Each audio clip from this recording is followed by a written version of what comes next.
ya mere onye nwanyị biko ka ọ naghị onye Igbo na nwoke ga ebe Chineke ọmụọ ka na ibe ga-emebiri ga azọ mkpụrụ obi gị ụtọ Chineke anyị o si ju isi na-ewe nye anyị ngọzi akwenwebe na ụga nke dị nsọ the palace chairman of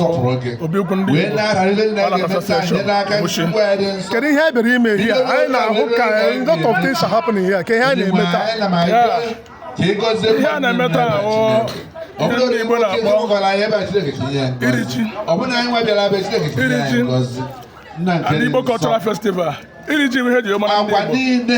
mmemme a na-eme maka ji ofu ugboro n'afọ ndị Igbo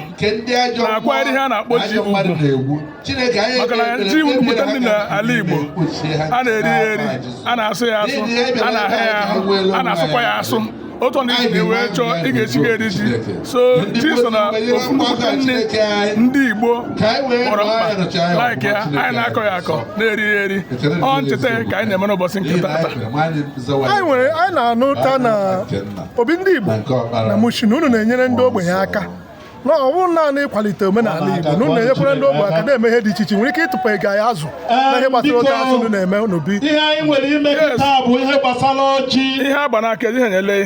ile anya ebe agata ị ga-ahụ ndị ọjị wee izizi a na-enye onye bịa na be mmadụ iji wee gosipụta ego iji wee nabata ya ndị a na-apatụ na weta obi ihe gbasara ọjị ha nọfọ charity ezi Igbo ndị nwere problem of kidney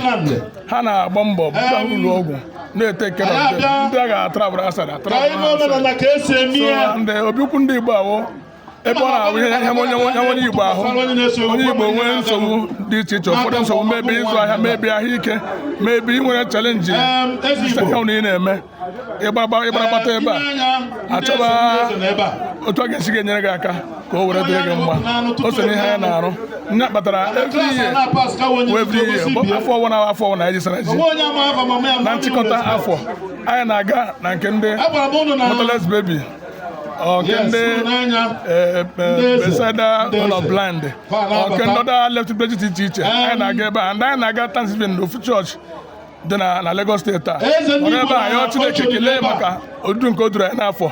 ma ihe niile nke dị na ike anyị were mee na ọkwa ebe a yọọ anyị maka afọ nke na-aba aba ka onye hụkwa anyị ike ime ọdụ tinsa anyị na-eme maka ọhụụ na ike anyị. Kedu ndụmọdụ ga-enye ndị Igbo bi na Mushin? Ọdụ ndị Igbo anyị nọ n'udo anyị na ndị Igbo nọ na Mushin a na-asọpụrụ iwu mostly iwu obodo iwu obodo anyị bụ Naijiria na-edeme iwu nsọ omenala anyị denu biri n'udo ndị niile bụ ndị anyị na ha na-agbabi na Mushin den anyị na-agbakwa mbọ otu ọ ga-esi adịrị anyị mma so anyị na-ekwu okwu udo tọrọ atọ na Mushin n'etiti ndị Igbo n'etiti ndị ọzọ niile ndị bi na Mushin. Kelekwa gwakwa ya aha gị aga n'iso aha gị. Aha nwụ Chief Osi Jude Omugo Akọwebe na Ụga, the palace chairman of Obiukwu. Osi Jude Omugo. Thank you very much, sir.